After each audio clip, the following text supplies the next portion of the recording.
Have you ever watched a move and felt it slipping away from you? You see it start. You recognize it. For a moment it feels clear, almost obvious.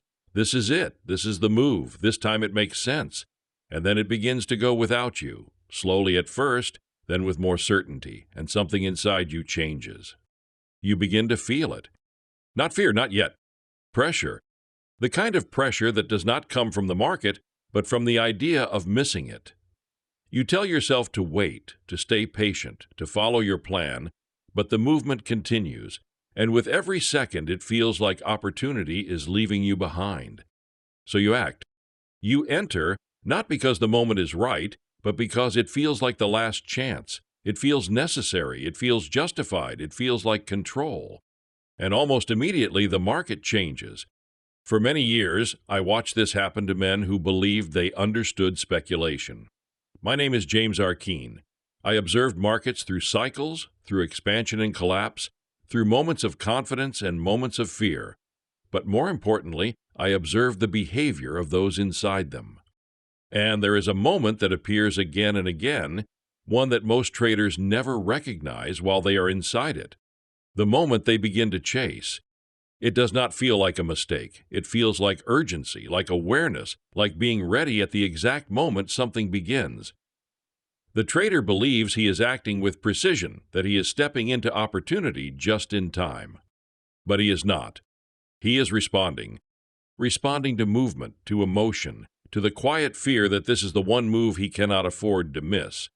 And once that feeling takes hold, the decision is no longer his. It belongs to the pressure. Because the market does not need to force a man into a trade.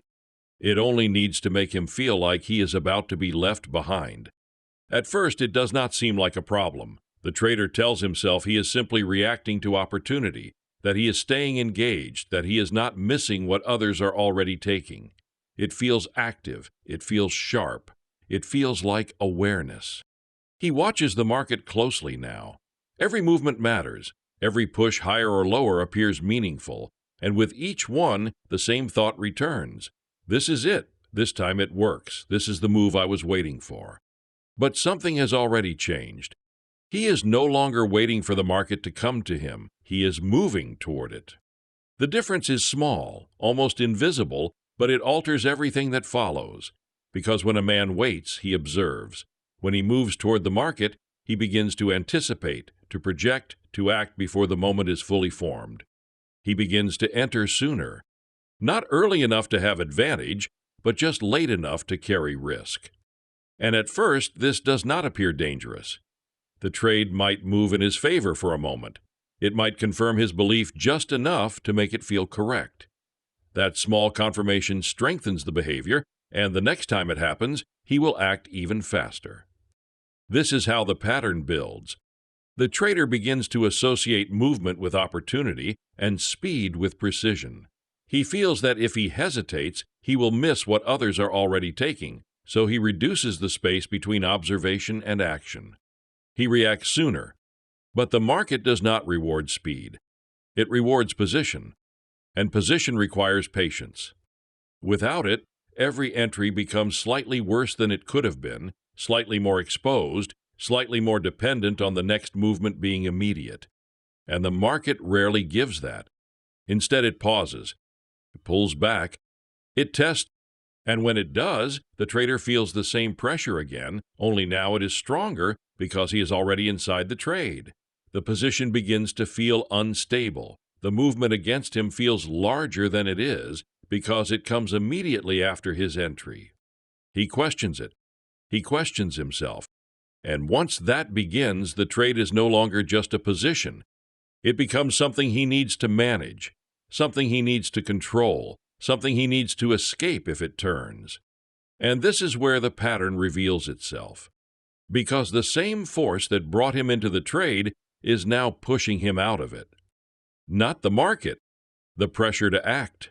What follows is not a single mistake, but a sequence that repeats itself with quiet consistency. The trader begins to notice that each time he enters in this way, the market seems to move against him just enough to create doubt, just enough to make the position feel unstable, and just enough to force a decision. At first, He tells himself it is timing.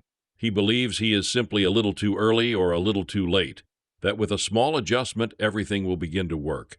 This is what he holds on to. This is it. Just fix the entry, just wait a little longer, just be faster next time. But the pattern does not change. He sees the move, he feels it building, he tells himself to wait, and then the pressure returns, the feeling that it is leaving, that it is already happening without him, that if he does not act now, he will miss it again. And so he enters. And once again the market pauses.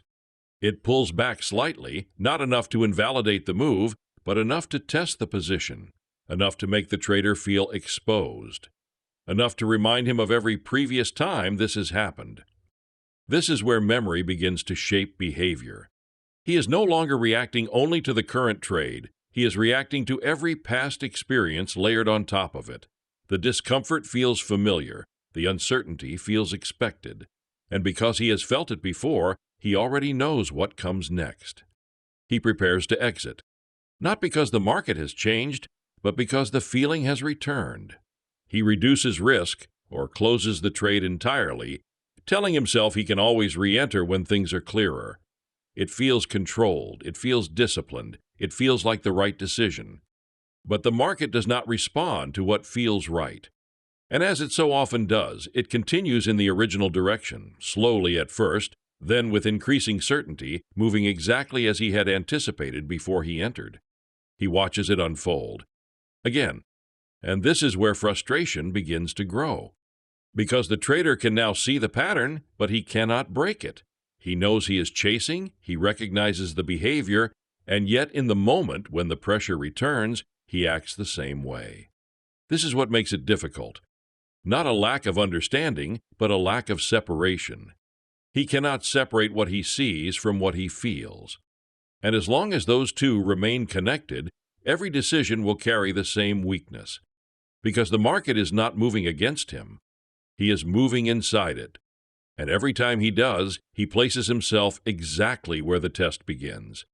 The market does not punish the act of entering. It punishes the reason behind it. And when a man enters because he feels he must, because something inside him says this is the moment he cannot miss, the trade is already carrying a weight that has nothing to do with price. At this stage, the trader is no longer responding to structure. He is responding to urgency. He watches the market closely, searching for movement, not clarity. A push higher feels like confirmation. A pause feels like hesitation. A pullback feels like danger. Each small change becomes something to interpret, something to react to, something that demands attention. And attention begins to turn into pressure. He cannot sit still. He cannot allow the trade to breathe. Every second feels important. Every movement feels like a signal. And without realizing it, he begins to manage the position not based on what is happening, but based on how it feels. This is where the market takes control. Not by forcing him out, but by allowing him to leave. A small move against him creates doubt. A slightly deeper pullback creates discomfort. A moment of stillness creates uncertainty. And each of these moments pushes him closer to action, even when nothing meaningful has changed. He exits too early just to relieve the tension. And the moment he does, the pressure disappears. It feels like the right decision.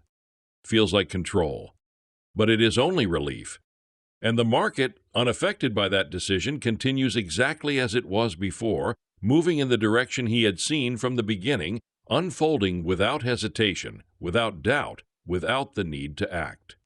He watches it again. And now the pressure returns in a different form. Not fear of loss, fear of missing out.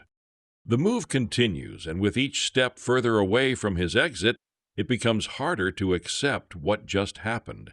He tells himself he should be in it, that he saw it, that he understood it, and the distance between where he is and where the market is becomes something he feels, not something he observes. So he enters again. But now the position is worse. The entry is later. The space is smaller. And the risk is higher. And once again, the market does what it always does. Pauses, pulls back, tests. And the same pressure returns, only stronger this time, because now the trader is not only reacting to the current trade, but also trying to correct the last one. This is how the cycle deepens, not through a single mistake, but through repeated reaction. Because the market does not need to defeat him in one move. It only needs to let him repeat the same behavior until the result becomes certain. After watching this unfold over and over again, I began to understand that the problem is not movement, and it is not timing, and it is not even the entry itself. It is what the trader brings into the trade with him, the quiet urgency, the need to act, the belief that he must be involved at the exact moment something begins. Because once that belief takes hold, every decision becomes influenced by it. He is no longer asking where the opportunity truly is. He is asking how to not miss it. And those are not the same question. The market does not reward the man who is present for every move. It rewards the man who is present for the right one, and the difference between those two is patience, not intelligence. Most men do not lack understanding. They lack the ability to wait without feeling the need to act. This is why chasing becomes so dangerous, because it disguises itself as awareness.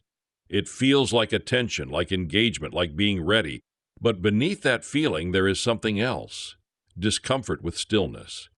The trader cannot sit and watch the market move without him.